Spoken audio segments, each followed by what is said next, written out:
سلطان به وزیر گفت 3 سوال میکنم، فردا اگه جواب دادی هستی، اگرم جواب ندادی عزل میشی. سوال اول، خدا چی میخوره؟ سوال دوم، خدا چی میپوشه؟ سوال سوم، خدا چی کار میکنه؟ وزیر از اینکه جواب سوالها رو نمیدونست ناراحت بود. وزیر غلامی فهمیده و زیرک داشت.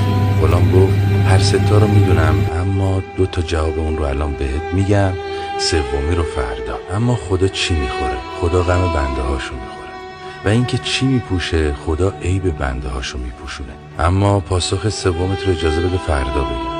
فردا وزیر و غلام نزد سلطان میرن و وزیر به 2 سوال جواب میده. سلطان گفت درسته، ولی بگو جوابا رو خودت گفتی یا کس دیگه ای؟ وزیر گفت این غلام من آدم فهمیده، جوابا رو اون داده به من. سلطان گفت پس لباس وزارتت رو در بیار و به این غلام بده. غلام هم لباس نوکری در آورد و به وزیر داد. بعد وزیر به غلام گفت جواب سوال سوم چی شد؟